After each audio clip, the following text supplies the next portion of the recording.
I, nearly adult male, went to therapy when I was a tween.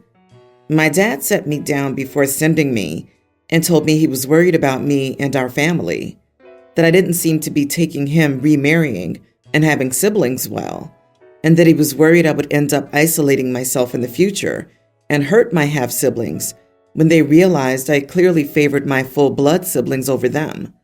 He asked me to give therapy a go to see if I could find a way to process Mom not being there, move on to fully accept my half-siblings, and maybe even see my stepmom as something more than his wife. I told him I'd go. The first therapist was a bust. She spent the whole session talking about religion. Dad didn't send me back. The second therapist was different. He saw that therapy wasn't something I was totally comfortable with, and he set me up with a therapy diary. He told me to call it my therapy notebook, my therapy scrapbook, or whatever made it feel the most comfortable for me. But he told me I could write stuff I couldn't express out loud. He also told me I could write something to discuss in future sessions. In early sessions, I wrote a lot about missing my mom and the family we should have, and how things would never be the same. Then after a while, I also wrote down how I felt. Things like my half-siblings could never mean as much to me as my full siblings, because my full siblings and I shared our parents, and there was more than a natural bond. I wrote how I didn't think I would ever love my half-siblings, but I still thought they were part of my family, and I hoped they would have good lives. There were some notes in it about how something happened, and I miss Mom, and I wish my dad's wife and half-siblings could go so we could get Mom back. That was written 3 or 4 times. There was also a page where I talked about how I wanted a tattoo of the family I wanted us to be, and how that wouldn't include my dad's wife or my half-siblings. I did 3 years of therapy. Then it ended, and I threw the diary out. But Dad fished it out of the trash bin and decided to keep it. Then he read it. Then he showed his wife. Then they left it where the kids found it and read it. Now everything has gone crazy. My dad confronted me, and we argued, because he told me I had written some very unfair things. I told him therapy can't always change how you feel, just how you act. He said he didn't send me to therapy to act the part. I told him he was getting off the point and should have never read the diary, shared it, etc. He said that he was my father and he had a right to read it. I told him that the diary was not his business and should never have been family reading. He told me that was a poor point to make when I wrote that my half-siblings were unlovable for simply having the wrong mother. We're not talking now, but he made it clear I was wrong here. Am I the idiot for telling my dad my therapy journal was never meant to be family reading? Not the idiot. The most toxic thing parents do in these situations is share the journal with the kids. It really does nothing good for the family dynamic, especially one the parent so desperately craves to share it with the kids. It would have still been disrespectful for him to read it, as he seems to forget that they were private thoughts.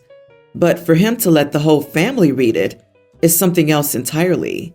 This is a violation of trust, and you are in no way wrong for writing down how you felt. Your dad is a major idiot. If you were to blame for anything, it was for not destroying the book totally. However, your father should have still respected your privacy.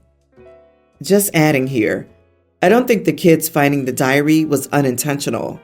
Their dad or stepmom must have put it there so the kids would see it and read it. Forcing OP into therapy with specific behavioral goals that he laid out from the beginning. I don't know how actively malicious the dad is, but I'm getting major controlling and manipulative vibes from how OP describes his actions. What a sleaze. OP, your father sent you to therapy to fix you so you'd be and act the way he wanted. Exactly. Oh my God, what the heck?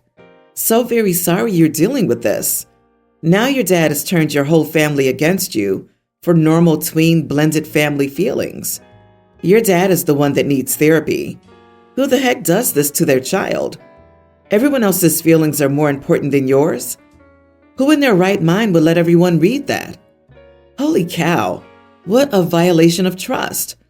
I can't even imagine. Can you move in with a grandparent or something? This is insane. My sister-in-law is pregnant with their first child, And I get pregnancy is hard, but for the last few weeks, she's been lashing out at my brother nonstop. And you can see he looks visibly stressed out now. She's done it in front of our family and her family. Still, nobody ever defends my brother or says anything to her because they're all so excited about the baby. So they're treating her like a queen who can do no wrong. Now, I love my sister-in-law, and we've been like sisters since we grew up together. So I felt comfortable telling her to stop. I spoke up after she started yelling at my brother for making her into a whale. He kept apologizing to her, and everybody was coddling her and telling her how beautiful she was and how she didn't look big at all. When we were alone, I told her she was behaving unfairly and treating my brother badly and stressing him out. I thought she took it well since she said she knew, but apparently not, since she started crying to my brother. Everybody's treating me like I'm the devil for making her cry. My brother told me to stay out of his marriage and to mind my own business because I didn't understand what she was going through, and he said I was causing her stress. I tried to explain that I wasn't trying to hurt her, but I felt like she was being mean, which hasn't helped the situation. Am I the idiot? Not the idiot. I've never seen any friends or family of mine who've had children treat their partner like that while pregnant. She's completely out of line, and your family should be ashamed for treating you like that, for defending your brother, which they also should be doing. Your brothers are spineless for lashing out at you like that. Come on. Verbal abuse is still abuse. If the sister-in-law has done this enough times for OP to be concerned, then yeah, you need to call it out. And it's not like OP did it in front of the whole family.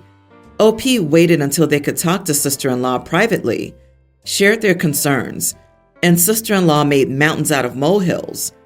I'm sorry, but being pregnant doesn't give you a free pass to treat your SO like crap. Oh, he made her a whale? Also, assuming this is a planned pregnancy, he didn't make her do anything. They did it together. Agreed. People seem to forget that it takes two to tango. She's 50% responsible for making herself a whale.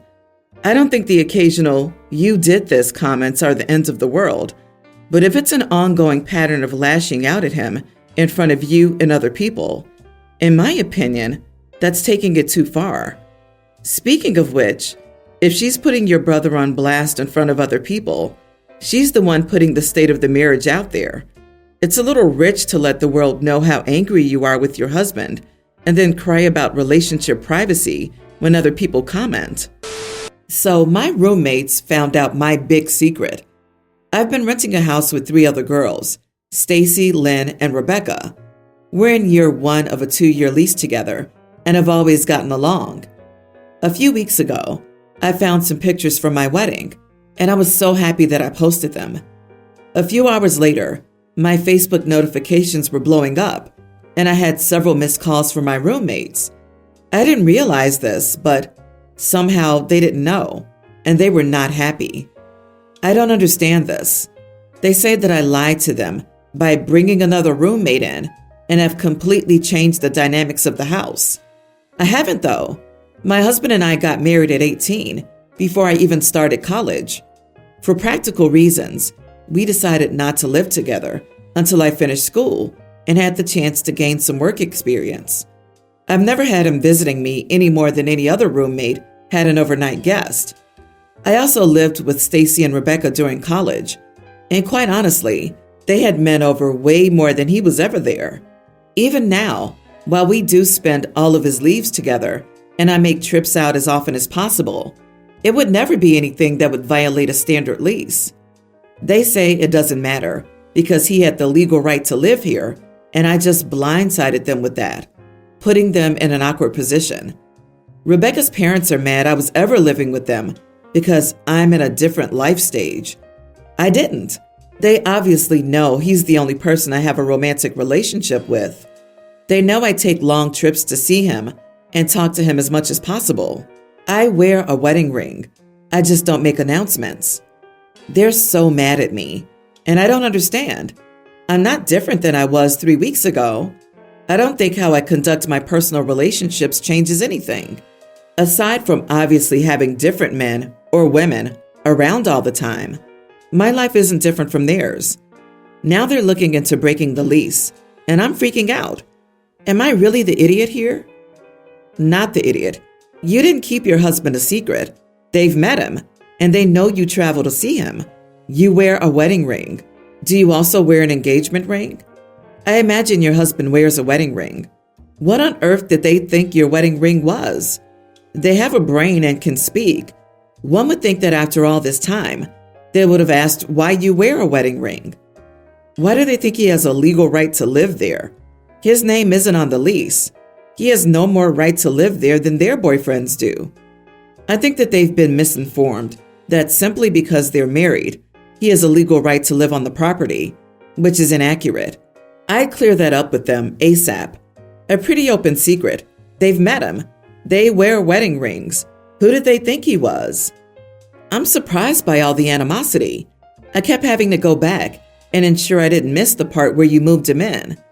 Is it possible they're just hurt because you weren't completely honest with them? It does seem odd. You've never once said, my husband, but I have a coworker who calls her husband Jeff. So I was a little surprised, but her marriage is not my business. Your roommates sound as if they chase drama and are reveling in their outrage and victimhood over this. Kind of ridiculous. The things people get upset about. Geez. I'm male 34, moved in with my girlfriend, soon-to-be fiancé, Cornelia 31. I knew from day one that English wasn't her native language. She's a Polish immigrant, and that she also speaks Polish and Spanish. But I hadn't realized how much those two languages affected her life. I mean, she speaks English on a daily basis and is fluent, and her work life is solely in English, so you can't blame me for not realizing it. We moved in, and suddenly, other languages found their way to creep into our lives. Her Netflix is full of foreign movies, and her music is often foreign. She wants to talk about movies from Poland or Latin America that I have no interest in and don't want to watch with subtitles. I never know what language I'll encounter when I come home. One day she'll watch the news in Spanish. The next it'll be English, only to switch to Polish. It's infuriating. I sat her down and explained to her that it makes me incredibly uncomfortable, that there are a lot of things in our house that I can't understand, and I asked if she could please tone it down. She asked me what I meant, and I explained again that she should listen to the English music and movies and discuss them and watch them together.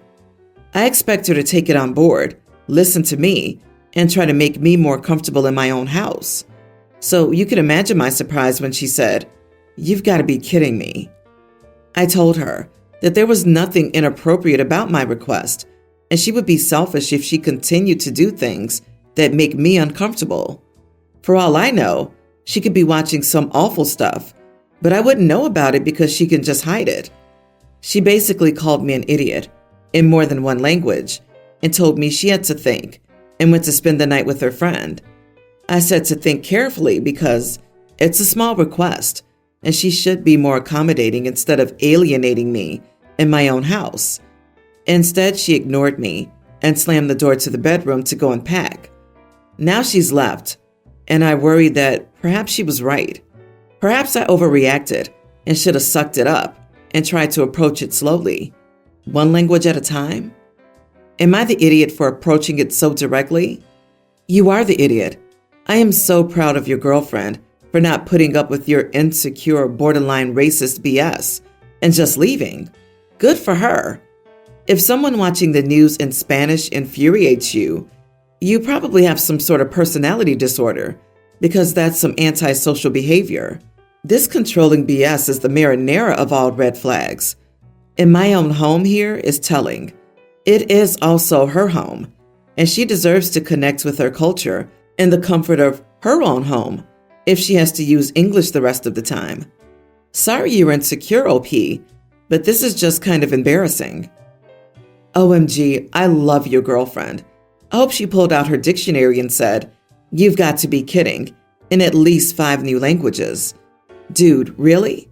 Your request was wildly out of order and demonstrated a really weird controlling or anxious streak. Were you worried she was watching awful stuff? You aren't ready for this relationship. Get a therapist, apologize to your girlfriend, and find a new place to live. My kindergartner brother doesn't like loud noises. It scares him intensely and will make him hide underneath a table or a bed for hours. We're doing our best, but it's hard. His fear is getting worse. He doesn't have autism or anything like that either. We talked to doctors and stuff about it. We were invited to a dinner, which we went to. Sure, they can be loud, but my brother can't handle regular people's noises. It's the loud, booming sort of sounds that terrify him. Say fireworks, thunder, loud barking, or sometimes when people speak into a mic or something. Well, my dad and some of my uncles and cousins were watching some sports games and got carried away. They screamed when someone scored, and it freaked my brother out so severely that I genuinely thought he was having a seizure or something. He was sitting on one of my cousins, so he was right in the middle of it, and it overstimulated him or something. Dad immediately picked him up and comforted him, and my one uncle rolled his eyes and went, "That's a bit dramatic." Mom tried explaining that he has an issue with loud noises, but my uncle wasn't having it for some reason, and said that it didn't matter, and that the kid made things awkward.